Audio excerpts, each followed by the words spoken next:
দেখো তোমাদের যেটা করাবো এবার পার্টস অফ স্পিচ। আমরা যে কথাগুলো বলি, আমরা যে বাক্যগুলো লিখি, সেইগুলোর যে এক একটা ওয়ার্ড থাকে, সেই ওয়ার্ডগুলো আমরা এর আগে একদিন বাক্য তৈরি করা শিখেছিলাম, বাক্যে কি কি থাকে না থাকে। আজকে শিখবো এই বাক্যে সেন্টেন্স। সেন্টেন্স মানে কি জানো তো? বাক্য। আর স্পিচ মানে হচ্ছে বক্তব্য। অর্থাৎ যখন আমরা লিখছি সেটা হয়ে যাচ্ছে সেন্টেন্স, যখন আমরা মুখে বলছি সেটা হয়ে যাচ্ছে স্পিচ। এই যে স্পিচ বা সেন্টেন্স, এদের যে পার্টস অংশগুলো থাকে, যেমন ধরো একটা যদি আমি লিখি we are learning English, we are learning English যদি লিখি, এখানে তো অনেকগুলো ওয়ার্ড আছে, এই অনেকগুলো ওয়ার্ডস আছে, এই এক একটা ওয়ার্ডস, এই যে এক একটা সব পার্ট, এক একটা যে অংশগুলো আছে, সেই অংশগুলোকে কোনটাকে কি বলে সেগুলো আমরা জানবো। অর্থাৎ এই একটা সেন্টেন্সের প্রত্যেকটা অংশকে আমরা জানবো, এই প্রত্যেকটা অংশগুলোর নাম আছে, প্রত্যেকটা পার্টের নাম আছে। যেমন উদাহরণস্বরূপ বলছি, এটা হচ্ছে এখানে প্রোনাউন, এটা ভার্ব, এটাও একটা ভার্ব, এটা একটা নাউন, এরকম ভাগ আছে। এই যে এই ভাগটাকে বলা হয়, মানে এই চ্যাপ্টারটার নাম হচ্ছে parts of speech. Parts of speech, এই পার্টস অফ স্পিচ হচ্ছে 8 প্রকার। পার্টস অফ স্পিচ কত প্রকার বললাম? 8 প্রকার। কি কি? নাউন, প্রোনাউন, কথা তোমরা বলো না, আমি বলে দিচ্ছি, অ্যাডজেক্টিভ, ভার্ব, অ্যাডভার্ব,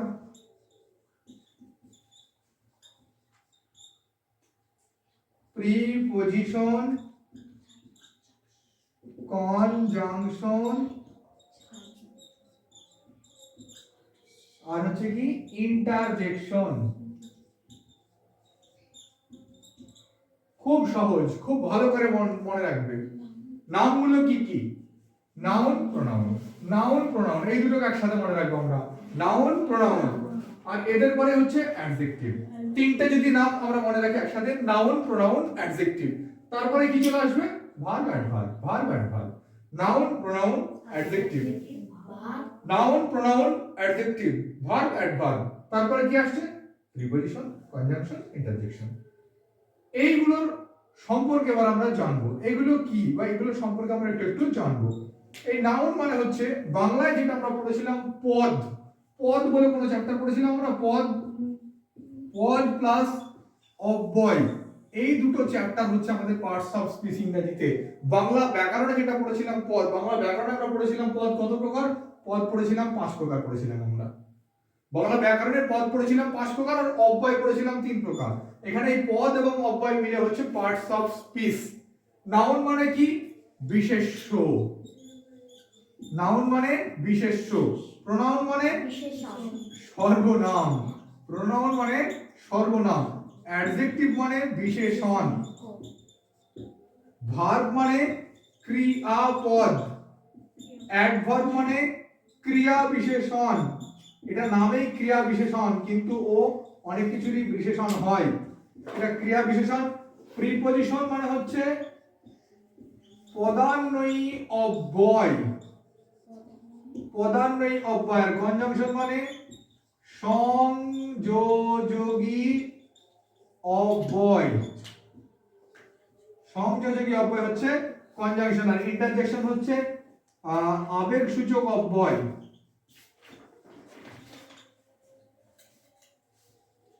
আবেগ সূচক অব্যয়, আমি এগুলো সম্পর্কে এবার বলবো। তাহলে পার্টস অফ স্পিচ আমরা এই লেসনে কি জানলাম? পার্টস অফ স্পিচ কত প্রকার? 8 প্রকার। কি কি? Noun, pronoun, adjective, verb, adverb, preposition, conjunction, interjection.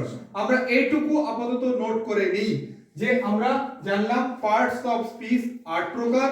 তারা হলো noun, pronoun, adjective, verb, adverb, preposition, conjunction, interjection. এটুকু প্রকার পার্টস অফ স্পিচ সম্পর্কে আমরা জানবো। প্রথমে যার নাম আমরা জানবো সে হচ্ছে নাউন। এই নাউন, নাউনকে আরো একটা কথাও বলা হয়, নেমিং ওয়ার্ড বলা হয়। নেমিং ওয়ার্ড, নাউনের মানে হচ্ছে বিশেষ্য। এক কথায় মনে রাখবে, যার দ্বারা কোনো কিছুর নাম বোঝানো হয় তাকে নাউন বলে। যে ওয়ার্ডের দ্বারা কোনো কিছুর নাম বোঝানো হয় তাকে নাউন বলে। কোনো কিছুর নাম, ধরো আমি একটা নাম বলছি, একটা নাম বললাম বিনয়। বিনয় কি একটা ছেলের নাম? তাই তো। সায়নী একটা কিসের মেয়ের নাম? তাই তো। সায়নী একটা মেয়ের নাম বললাম। পেন যদি বলি, পেন, পেন কিসের নাম? যা দিয়ে লেখা যায় এমন একটা যন্ত্রের নাম, সেটা হলো পেন, সেটাও একটা নাউন। ধরো নাম লিখলাম আমরা বুক। বুক মানে কি? একটা একটা পুস্তক, বই যেটা আমরা পড়তে পারি, সেটাও একটা গ্রন্থের নাম হয়ে গেল। এই রকম যাবতীয়। ধরো আরেকটা কথা বলছি, ধরো হ্যাপিনেস। হ্যাপিনেস মানে কি? সুখ। সুখ কি আমার একটা অনুভূতির নাম? সেটাও একটা নাউন। অর্থাৎ যে ওয়ার্ড দ্বারা কোনো কিছুর নাম বোঝায় তাকে বলা হয় নাউন। এক কথায় মনে রাখবো, যে ওয়ার্ড দ্বারা কোনো কিছুর নাম বোঝায় তাকে বলে নাউন। যে ওয়ার্ড দ্বারা কোনো কিছুর নাম বোঝায় তাকে বলে নাউন। এবার আমরা আসছি 2 নম্বর, আমাদের ছিল প্রোনাউন। প্রোনাউন, এই নামের মধ্যেই কিন্তু বলে দিয়েছে যে প্রোনাউন কাকে বলে। প্রোনাউন, প্রো মানে হচ্ছে পরিবর্ত বা পরিবর্তে। প্রো মানে কি বললাম? পরিবর্ত বা পরিবর্তে। তাহলে প্রোনাউন, নাউনের পরিবর্তে, নাউনের পরিবর্তে যে বসে সে হচ্ছে প্রোনাউন। সংজ্ঞাটা কি বলবো? নাউনের পরিবর্তে যে ওয়ার্ড বসে নাউনের মতো কাজ করে তাকে বলে প্রোনাউন। নাউনের পরিবর্তে যে ওয়ার্ড বসে নাউনের মতো কাজ করে তাকে বলে প্রোনাউন। আমি একটা উদাহরণ দিলে তোমাদের কাছে এটা জলের মতো ক্লিয়ার হয়ে যাবে। ধরো একটা উদাহরণ দিচ্ছি, আমি বারবার বলছি, বিনয় ইজ এ বয়, বা বাংলায় বলি বিনয় একটা ছাত্র। বিনয় 6ষ্ঠ শ্রেণীতে পড়ে। বিনয় সিদ্ধেশ্বরীতলা ইনস্টিটিউশনে পড়ে। বিনয়ের রোল নাম্বার 35। বিনয়ের বাড়ি রাধানগর। বিনয়ের মামার বাড়ি রামপাড়া। বিনয়ের দাদুর বাড়ি পলাশী। বিনয়ের মাসির বাড়ি কলকাতা। বিনয়ের পিসির বাড়ি বেথুয়া। এই বারবার বিনয় বিনয় বিনয় বিনয় বিনয় বিনয় শুনতে কিন্তু আমাদের ভালো লাগছে না। এবার আমি এক কথায় কি বললাম? বিনয় একটা ছাত্র, সে 6ষ্ঠ শ্রেণীতে পড়ে, তার বাড়ি রাধানগর, সে প্রত্যেকদিন স্কুলে যায়। তাহলে দেখো ওই সে বা তার এই যে শব্দগুলো বলছিলাম, ওরাও কিন্তু বিনয়ের মতোই কাজ করছিল, কিন্তু ওই বিনয়ের পরিবর্তে আমি যে শব্দগুলোকে ব্যবহার করলাম সেগুলোকে বলা হচ্ছে সর্বনাম। ইংরেজিতে সেটাই হচ্ছে প্রোনাউন। প্রোনাউনের কয়েকটা আমি উদাহরণ তোমাদের দিয়ে দিচ্ছি। I, we, he, she, they আর ইউ। আমি কয়েকটা উদাহরণ দিয়ে, এগুলো হলো প্রোনাউন। এইবার মজার জিনিস, আমরা একসাথে বলার সময় কি বলেছিলাম? নাউন, প্রোনাউন, অ্যাডজেক্টিভ, এইভাবে পড়ে বলেছিলাম। Noun, pronoun, adjective. এই বলার পিছনে যুক্তি কি? নাউন এবং প্রোনাউন যা যা করবে, এই অ্যাডজেক্টিভ হচ্ছে, পাড়াতে দেখবে প্রত্যেক পাড়ায় একটা করে লোক থাকে বা একটা করে মেয়ে থাকে যারা শুধু এর ওর নিন্দা করে বেড়ায়। এর কথা তাকে বলা, ওর কথা তাকে বলা, মানে তার কাজ হচ্ছে লোকের কথা বলে বেড়ানো। এর এমনি কোনো কাজ নেই, এ শুধু লোকের কথা বলে বেড়ায়। কাদের কথা বলে বেড়ায়? এর আগে যারা আছে। কে কে আছে এর আগে? নাউন, প্রোনাউন আর অ্যাডজেক্টিভ বলেছি আমরা। তাহলে অ্যাডজেক্টিভের আগে কে আছে? নাউন আর প্রোনাউন। তাহলে অ্যাডজেক্টিভের কাজ হচ্ছে নাউন বা প্রোনাউন সম্পর্কে কিছু বলা। খুব মন দিয়ে শুনবে, অ্যাডজেক্টিভের কাজ কি? নাউন বা প্রোনাউন সম্পর্কে কিছু বলা। তাহলে আমরা আজকে 3টে জিনিস যদি শিখি, এই এখনো পর্যন্ত আমরা 3টে জিনিস শিখলাম। কি কি? পার্টস অফ স্পিচ 8 প্রকার, তাদের নামগুলো জেনেছি। নাউন কাকে বলে বলেছি? যে ওয়ার্ড দ্বারা কোনো কিছুর নাম বোঝায় তাকে নাউন বলে। প্রোনাউন কি বলেছি? যে নাউনের পরিবর্তে বসে এবং নাউনের মতো কাজ করে তাকে প্রোনাউন বলে। আর অ্যাডজেক্টিভ কি বললাম?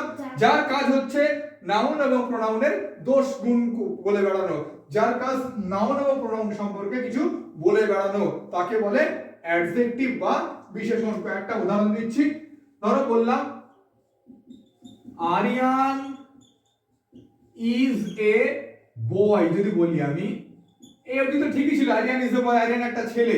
এখানে আমরা একটা জুড়ে দিলাম, হ্যাঁ, Aryan is a good boy. কি দরকার ছিল এর এখানে আসা? এই গুডের কোনো দরকার ছিল? এটা না হলেও চলছিল, আরিয়ান ইজ এ বয় বললে হয়ে যেত।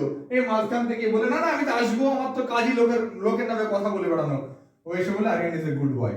অর্থাৎ আরিয়ান সম্পর্কে বললো যে আরিয়ান ভালো ছেলে। এই যে গুড শব্দটা কার সম্পর্কে বললো? আরিয়ান সম্পর্কে বললো যে আরিয়ান সম্পর্কে ভালো, আরিয়ান ভালো ছেলে। আরিয়ানটা কি একটা নাউন? আরিয়ান ভালো ছেলে। এবার বললো, আর একটা উদাহরণ দিচ্ছি অ্যাডজেক্টিভের। হয়তো বললাম হি ইজ টল। টল মানে কি? লম্বা। হি ইজ টল, টল মানে কি লম্বা। এই প্রোনাউন সম্পর্কে বললো, কার সম্পর্কে বললো, সে, সে লম্বা, তার সম্পর্কে বললো। তাহলে এই অ্যাডজেক্টিভের কাজ কি, নাউন বা প্রোনাউন সম্পর্কে কিছু বলা। আমি ভার্ব, ভার্বটা একবার মাত্র পড়বো, একবারে আমাদের হয়ে যাবে, সেটা মনে রাখবে। এইটা আমি তোমাদেরকে লিখে লিখে করাচ্ছি। যে ওয়ার্ড দ্বারা, এইটা একবার যদি সংজ্ঞাটা পড়ো, একবার, সারা জীবনে আর কিছু মনে করতে হবে না। যে ওয়ার্ড দ্বারা কোনো কিছু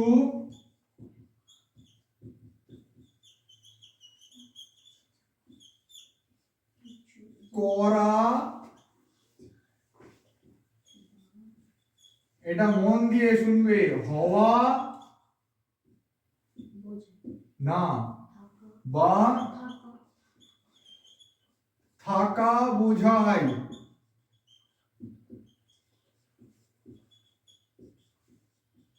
তাকে ভার্ব বলে। আমি এইটা একটুখানি বলছি, আমি এটা একটুখানি বলছি, শুনবে। যে ওয়ার্ড দ্বারা কোনো কিছু করা, হওয়া বা থাকা বোঝায়। আমি বেছে বেছে এই তিনটে ভাষা কেন বললাম, মনে রাখবে। করা বোঝায়, করা ইংরেজি কি, ডু, ডু মানে করা। হওয়া ইংরেজি কি, বি, বি মানে হওয়া। থাকা ইংরেজি কি, হ্যাজ বা হ্যাভ মানে থাকা। তাহলে এই যদি আমরা যদি জানতে পারি ভার্ব কাকে বলে, যদি বলি যে ওয়ার্ড দ্বারা কোনো কিছু করা, হওয়া বা থাকা বোঝায়, তাকে ভার্ব বলে। ভবিষ্যতে আমাদের সুবিধা হবে জানতে ভার্ব তিন রকম হয়, কি কি, do verb, be verb, have verb. তাহলে আমরা কিন্তু শুধু সংজ্ঞাটা পড়লাম, ভার্ব কাকে বলে। কি বললাম, যে ওয়ার্ড দ্বারা কোনো কিছু করা, হওয়া বা থাকা বোঝায়, তাকে ভার্ব বলে। করা ইংরেজি কি, ডু, হওয়া ইংরেজি বি, থাকা ইংরেজি হ্যাভ। তাহলে ভার্ব তিন প্রকার, ভার্ব কি কি হয়, ডু ভার্ব, বি ভার্ব আর হ্যাভ ভার্ব। বোঝা গেল ভার্বটা এই একটা সংজ্ঞা। ডু ভার্ব মানে করা বলেছি, রিড, রিড মানে পড়া, পড়া একটা কাজ। এম বা ইজ বা আর মানে হওয়া বোঝায়, থাকা বলেই দিয়েছি, হ্যাজ অথবা হ্যাভ, এটা হলো থাকা। তাহলে ভার্ব আমাদের কমপ্লিট হলো। যে ওয়ার্ড দ্বারা কোনো কিছু করা, হওয়া বা থাকা বোঝায়, তাকে ভার্ব বা ক্রিয়াপদ বলে। দিয়ে হওয়া মানে করা মানে কি, ডু ভার্ব, হওয়া মানে কি, বি ভার্ব, আর থাকা মানে কি বলেছি, হ্যাজ বা হ্যাভ ভার্ব। বুঝা গেল? তো আমরা ভার্ব জেনেছি, মানে নাউন জেনেছি, প্রোনাউন জেনেছি, অ্যাডজেক্টিভ জেনেছি, ভার্ব জেনেছি। এবার অ্যাডভার্ব। এই অ্যাডভার্ব হচ্ছে না একটু শেয়ানা টাইপের লোক, এ আবার সবার সম্পর্কে দুর্নাম করে বেড়ায়। অ্যাডজেক্টিভের তো একটা লিমিট ছিল, কার কার সম্পর্কে বলছিল অ্যাডজেক্টিভ, নাউন আর প্রোনাউন সম্পর্কে বলছিল, তাই তো। ও দুজনের বেশি কারো সম্পর্কে বলতো না, ভয় করতো বাকিদের সম্পর্কে বলতে, ও দুজনের সম্পর্কে বলতো। আর অ্যাডভার্ব, এ এমন একটা লোক, এ কার সম্পর্কে বলে, ভার্ব সম্পর্কে বলে, অ্যাডজেক্টিভ সম্পর্কে বলে, আবার নিজের সম্পর্কেও বলে। এ এমন একটা লোক। তাহলে অ্যাডভার্ব কাকে বলে, যে ওয়ার্ড ভার্ব, অ্যাডজেক্টিভ বা অন্য কোনো অ্যাডভার্ব সম্পর্কে বলে। কাদের কাদের সম্পর্কে বলে, ও ভার্বের সম্পর্কে বলে, অ্যাডজেক্টিভের সম্পর্কে বলে, আবার অন্য কোনো অ্যাডভার্বের সম্পর্কেও বলে। আমি এইটা লেখার উদ্দেশ্য হচ্ছে আমি তোমাদের এখানে বুঝিয়ে দেবো যে কিভাবে কি হয়। ধরো ভার্ব, একটা আমি উদাহরণ দিলাম, he runs fast, he runs. আচ্ছা, এটা হি রানস না করে আমি আরো সহজ করে দিই তোমাদেরকে। রান যেহেতু আমি আমার নামটাই দিলাম, হ্যাঁ, আই রান দিয়ে স্লোলি করে দিলাম, আমি আস্তে আস্তে দৌড়াই করে দিলাম, I run slowly, I run slowly.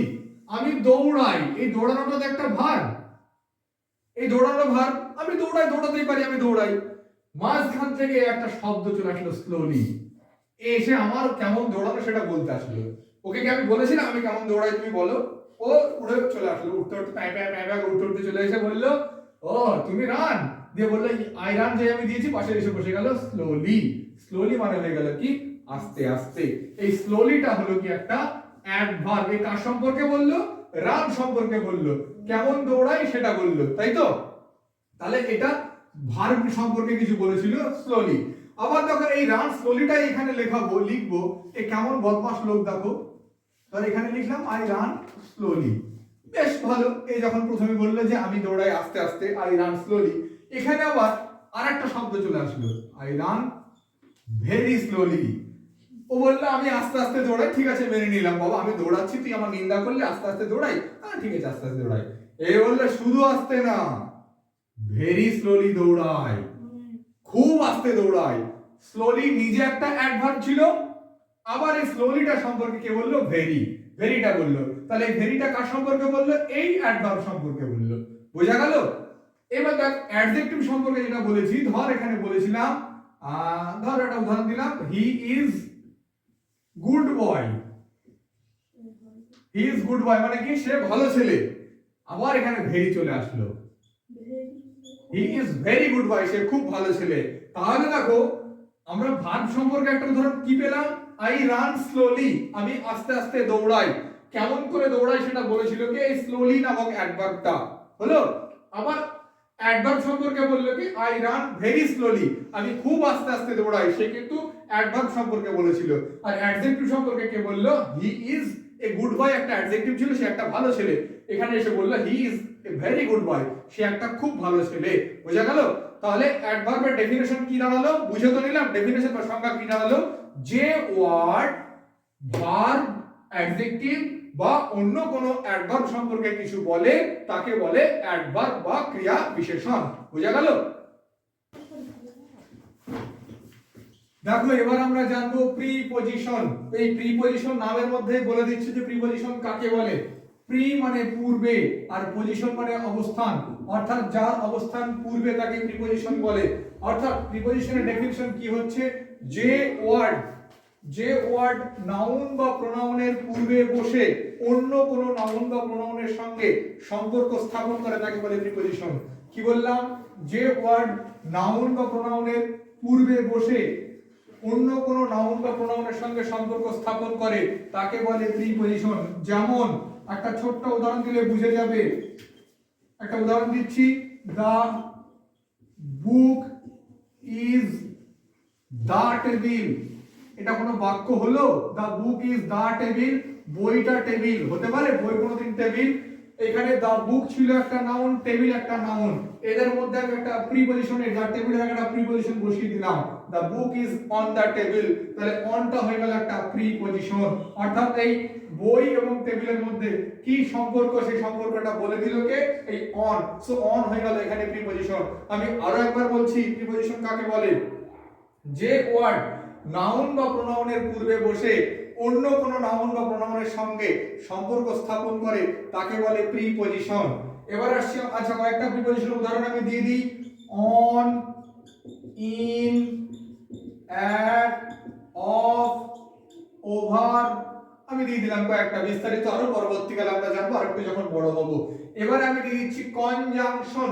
Conjunction কাকে বলে? এটা খুব সহজ। কনজাংশনের কাজ হচ্ছে একাধিক ওয়ার্ড বা একাধিক বাক্যের মধ্যে সম্পর্ক, একাধিক ওয়ার্ড বা একাধিক বাক্যকে যুক্ত করা। কনজাংশনের কাজ হচ্ছে একাধিক ওয়ার্ড বা একাধিক সেন্টেন্সকে যুক্ত করা। যেমন একটা উদাহরণ দিলাম কনজাংশন। আচ্ছা কনজাংশন কাকে বলে সেটা আমি আরেকবার বলছি। যে ওয়ার্ড দ্বারা একাধিক ওয়ার্ডকে বা একাধিক সেন্টেন্সকে যুক্ত করা হয় তাকে বলে কনজাংশন। যেমন উদাহরণ দিচ্ছি, এন্ড, বাট, ইত্যাদি ইত্যাদি সব হচ্ছে কনজাংশনের উদাহরণ। আমি এন্ড এবং বাটের উদাহরণটা দিলাম, আরো বিস্তারিত আমরা পরবর্তীকালে জানবো। আইদার অর, নাইদার নর, অনেক কিছু আছে, সেটা আমরা পরবর্তীকালে জানবো। যেমন ধরে বললাম যে সে ভীতু এবং চালাক, সে ভীতু কিন্তু চালাক। একটা ছেলে খুব ভীতু কিন্তু খুব চালাক, বললাম সে ভীতু কিন্তু চালাক। এই যে দুটো বাক্যকে যুক্ত করলে কিন্তু বা বাট। বললাম he is poor and honest, সে গরিব এবং সৎ। একটা ছেলে একটা লোক খুব গরিব, আর্থিকভাবে খুব দুর্বল এবং সে সৎ, সে গরিব এবং সৎ, he is poor and honest বললাম। একটা লোককে বললাম he is rich but dishonest, একটা লোক খুব ধনী, প্রচুর পয়সা আছে তার, বাট ডিসঅনেস্ট কিন্তু অসৎ, সেক্ষেত্রে বললাম he is rich but dishonest, তিনি ধনী কিন্তু অসৎ। তাহলে কনজাংশন গেল, তাহলে আমাদের নাউন গেল, প্রোনাউন গেল, অ্যাডজেক্টিভ গেল, নাউন গেল, প্রোনাউন গেল, অ্যাডজেক্টিভ গেল, ভার্ব গেল, অ্যাডভার্ব, প্রিপজিশন, কনজাংশন, সর্বশেষ আমাদের পড়ে থাকলো ইন্টারজেকশন। এই ইন্টারজেকশনটা হচ্ছে সবথেকে সহজ কিন্তু সবথেকে দেখে কঠিন মনে হয়। ইন্টারজেকশনটা কেন কঠিন মনে হয়? আমরা পুরোটা জানি না বলে, সবটা শেষ করি না বলে। ইন্টারজেকশন যে শব্দের দ্বারা বিস্ময় প্রকাশ করা হয়, যে শব্দের দ্বারা আশ্চর্য হয়ে যাওয়াটা প্রকাশ করা হয়, যে শব্দের দ্বারা আতঙ্কিত হয়ে যাওয়া প্রকাশ করা হয়, অর্থাৎ আমাদের কোনো কিছুর আবেগ, কোনো বিস্ময়, কোনো আতঙ্ক, যে কোনো কিছু মানে সাধারণের থেকে অস্বাভাবিক কিছু হয়ে যাওয়াটাকে প্রকাশ করতে যে ওয়ার্ড ব্যবহৃত করা হয় সেটা হচ্ছে ইন্টারজেকশন। যেমন বললাম alas he is no more, তিনি আমাদের মধ্যে বেঁচে নেই, একজন মারা গেছে তার জন্য দুঃখ করছি, alas. Hurrah we have won the match, hurrah, এই যে অ্যালাস, হুররে, ও ইত্যাদি ইত্যাদি শব্দ, এগুলো হচ্ছে সব ইন্টারজেকশন। আমি লাস্ট আরেকবার বলছি, ইন্টারজেকশন কাকে বলে? যে ওয়ার্ড দ্বারা আমাদের কোনো বিস্ময় প্রকাশ করা হয়, কোনো অবাক হয়ে যাওয়া প্রকাশ করা হয়, তাকে বলা হয় ইন্টারজেকশন। আশা করি parts of speech parts of স্পিচের 8টা প্রকার খুব ভালো করে আমরা জানতে পারলাম।